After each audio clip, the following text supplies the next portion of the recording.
इस्लाम धर्म है, एक साथ बैठ के कुजरा कबाड़ी,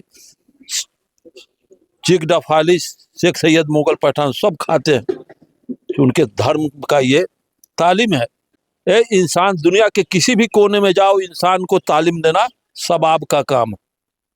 ये परफेक्ट बात है। हिंदू धर्म में अगर शिक्षा अगर बैकवर्ड पार ले तो जीभ कटवा ले, उच्चारण करे तो जीभ कटवा ले, शिक्षा की बात सुन ले तो कान में शीशा डाल दे। ये कौन जीभ कटवाएगा, कौन कान में रंगा पिलवाएगा, कौन आंख भोंकवाएगा, कौन चूतर कटवाएगा कि कुर्सी पर बैठेगा। इतना पनिशमेंट देने के बाद भी यहाँ का वही कोई कुर्मी कानू चमार दूसरा हिंदू ये कहता है इसको तो पानी उनी नहीं मिलता है, का सावनो भादों में कि डूब के मर जाना चाहिए।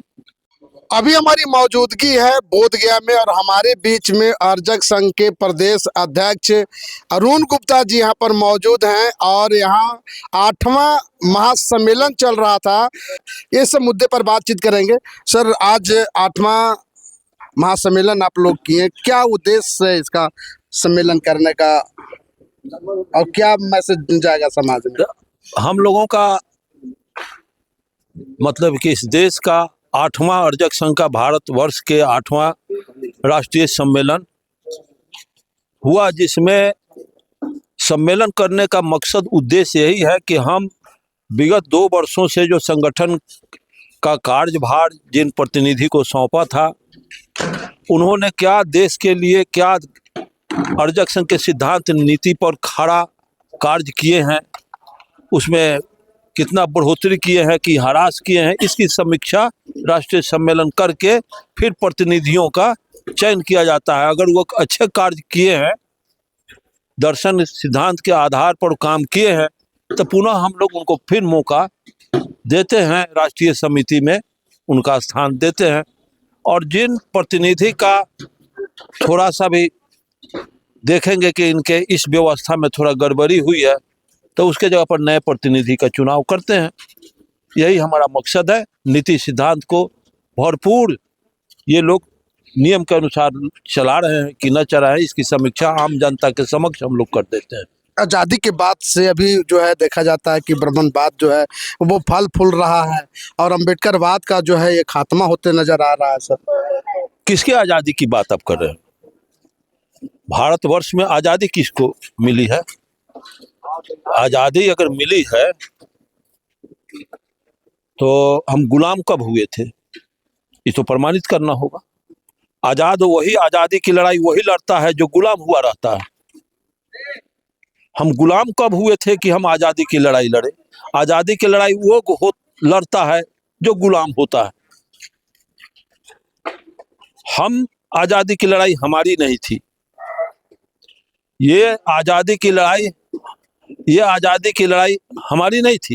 ये दलित पिछड़ों का, अकलियतों का ये लड़ाई नहीं थी।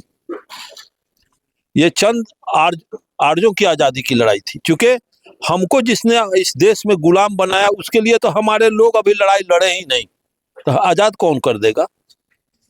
47 में आज़ादी की लड़ाई वही लड़े, आज़ादी उन्हीं को मिली जो हमको गुलाम बनाए थे। अभी तक हम लोग अभी गुलाम है। चूंकि अब बताइए कि हमारे आज़ादी के लिए कौन लड़ा है? हम गुलाम थे, आज भी हैं। हमको जिसने गुलाम बनाया, आज भी हम उसके गुलाम हैं। आज़ादी की लड़ाई वो लड़े हैं, चूंकि मुगल लड़े हैं। मुगल का कह देने का मतलब कुजरा कबाड़ी, जोल्हा, धुनिया, चीक डफाली नहीं होता है।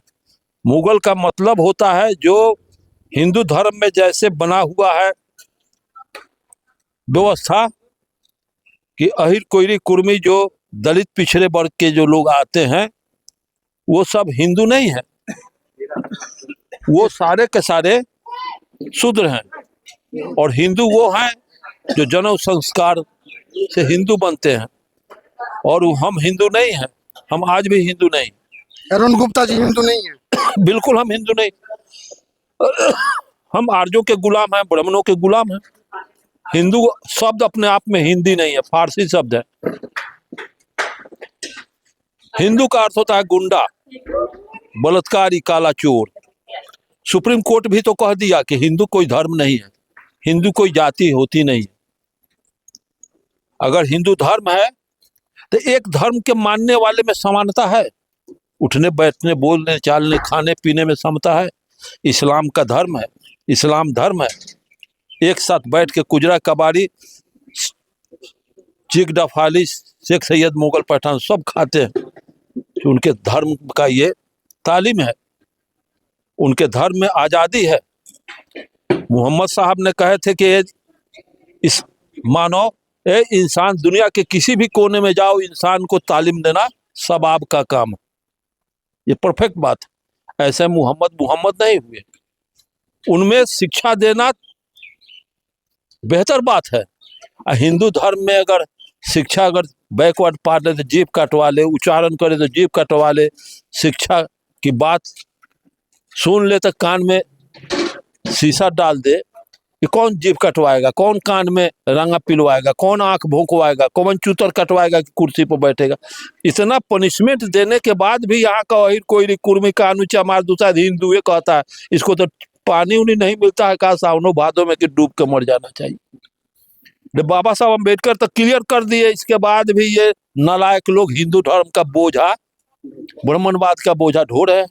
डॉक्टर अम्बेडकर तो क्लियर कर दिए कि हम हिंदू कभी नहीं थे, हिंदू आज भी नहीं, हम हिंदू धर्म के गुलाम हैं, हम तो गुलाम है ये।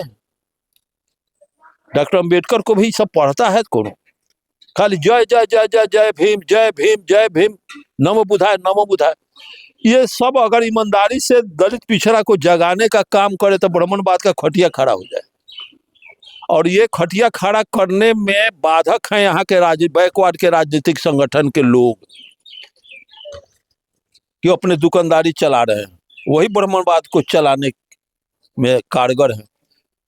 तो आप देखते नहीं, मनुस्मृति बनाया दलित, और नीतीश प्रसाद आया तो एगो महादलित गढ़ दिया।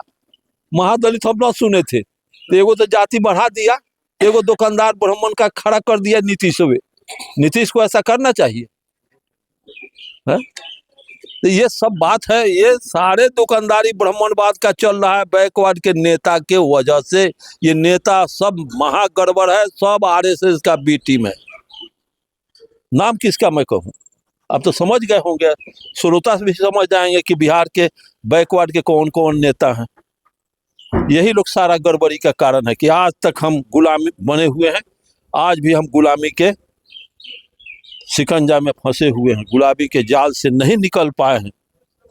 ये सब पूरी समाज के लोग बोलते हैं कि जो हम हैं राम के लवकुश के वंशज हैं, तो ये कैसे, मतलब एक तरफ बुद्ध के वंशज कह जाते हैं, एक तरफ में राम के वंशज कह जाते हैं। अच्छा, एक बात है, अब हमको भले रविंदर भाई से आप ही शायद पूछे थे कि कोई राम के वंशज कोई लोग मान ले, तो जाके राजपूत से पूछे कि वो किसके वंशज हैं। अब बाबा साहब अम्बेडकर से जा करके उनके लिटरेचर उठा के पढ़िए कि राम भारत में पैदा नहीं है। मैं भी जानता हूँ, विज्ञान भी जानता है, और ये सुप्रीम कोर्ट का भी आदेश है। काल्पनिक पात्र है, खिस्सा कहानी है, राम भारत में पैदा नहीं हुआ, रामायण लिखी गई, राम रावण युद्ध नहीं हुआ। लंका में चलिए मेरे साथ, और कोई कह दे लंका वासी कि हाँ भाई मेरे यहाँ रावण का यहाँ सिंहासन था, सोने का लंका था, यहाँ सीता नाम की कोई औरत को कोई रावण लूट के नहीं लाया है, ये सब टोटल काल्पनिक बात है, सब इसी गुफा है, ये खिस्सा कहानी है, ये फरेब की बात है। अब कुशवाहा लोग कहे कि हम राम के वंशज हैं, और कोई कहे कि हम कृष्ण के वंशज हैं, तो वो अपना माने। अब हम इस पर विश्लेषण करेंगे तो कल हमको लोग घेर करके चलने नहीं देंगे, घेर करके लगेंगे पूछने हम राम के कैसे वंशज, चूंकि सब उसी में डूबे हुए हैं। जिसको कार्ल मार्क्स ने कहा है कि गलत विचार भी आम जनता में घर कर जाते तक भौतिक ताकत बन जाता है। गलत चीज अगर आम जनता सत्य मान लेती है तो एक ताकत बन जाता है, कि कितना के मुंह में कोई झिक ना आएगा, कितना के मुंह में कोई शब्द से ढकेगा। इसलिए इसमें मैं राम भारत में पैदा नहीं हुआ, इसलिए राम के कोई वंशज नहीं है। यहाँ हिंदू राष्ट्र की मांग लोग करते हैं, और हिंदू राष्ट्र है ये नहीं, समाज के लोग बोलते हैं नहीं नहीं नहीं, भारत हिंदू राष्ट्र है ये नहीं, हिंदू राष्ट्र बनेगा भी नहीं। हिंदू लोग राष्ट्र जो बनाना चाहते हैं वो सपना में बउआ रहे हैं। उनको पता नहीं है, बुखार उनको लगा हुआ है। वो मतलब कि समाज में एक गलत ह्यूमर, समाज को डेविएट करने के लिए, फंसाने के लिए ऐसी बात करते हैं। हिंदू राष्ट्र, राष्ट्र किसे कहते हैं, राष्ट्र कैसे बनता है, ये समझना होगा। एक भाषा, एक संस्कृति, एक धर्म जब तक नहीं होगा, एक धर्म होगा। जी। सिख अलग डफली बजा रहा है, क्रिश्चियन अलग डफली बजा रहा है, मुसलमान अलग डफली बजा रहा है, ईसाई अलग डफली, कौन कौन सब डफली बज रहा है। अर्जक संघ का वो अलग, हम किसी धर्म को नहीं मानते हैं। कम्युनिस्ट पार्टी वो भी कहता है कि हम किसी भी धर्म को नहीं मानते, धर्म अफीम है, ईश्वर झूठ है। सबका अलग अलग है। इस सबको कौन एक पर्दा पर लाएगा? वो आरएसएस। आरएसएस का तो खटिया खड़ा होगा जिस दिन वह हमारा समाज जग जाएगा, तुरंत जगने वाला है। फिर 20 वर्ष के बाद आरएसएस का कोई नाम ले लेगा तो उसका जीभ कटाएगा। आरएसएस का कोई नाम ले लेगा तो उसका जीभ कटाएगा। मनुस्मृति, रामायण, गीता का बात करेगा, उसको पनिशमेंट झेलना पड़ेगा, पनिशमेंट मिलेगा। जिस दिन हमारा समाज जग जाएगा, उस समय को हम लोग बना रहे हैं, ला रहे हैं, और इसको वो चाह रहे हैं कि ना आवे समय। ये संभव नहीं, उनके बस की बातें। वैज्ञानिक चीज है, प्रगति विज्ञान का एक धारा है, प्रकृति का नियम है परिवर्तन। परिवर्तन, आज का बच्चा कल जवान हो रहा है, जवान कल बूढ़ा हो रहा है। ये प्रकृति को कोई रोक नहीं सकता। हम कहो कि हम बूढ़ ना हो, कब लड़के रहो, ये चलने वाला है। हम न मरब, ये चलने वाला है। कोई लोहा टाटा से निकल जाए और उसको क्लियर धूप में, क्लियर वर्षा में, क्लियर सर्दी में रख दीजिए और कहिए कि हम जंग न रहेगा, लोहा कहे कि हम जंग न लगेंगे, उसके बस की बात है कि जंग न लगेगा। नियम है, जंग लगेगा। 50 वर्ष के लोहा, 50 वर्ष के बाद लोहा का अस्तित्व समाप्त हो जाएगा। वही बात है, ब्राह्मणवाद ज्यादा दिन नहीं चलेगा, ये बात है। एक बाबा जो है वो आनंद स्वरूप, वो कहते हैं कि हम हमारा संविधान लिख करके तैयार हो गया है, बस 10-20 बरस और इंतजार करना है, मेरा संविधान लागू हो हाँ जाएगा। तो ठीक है, जब लागू होगा ना तो हम तो कब्रे में से लड़ाई लड़ेंगे। कब्रे में से हम आएंगे सिंह बांध के लड़ने के लिए, समझ गए? हाँ, वो हमारा मिट्टी जो हम तैयार करके रहे हैं, आगे आने वाला पीढ़ी लड़ाई लड़ेगी, हमको कॉन्फिडेंस है।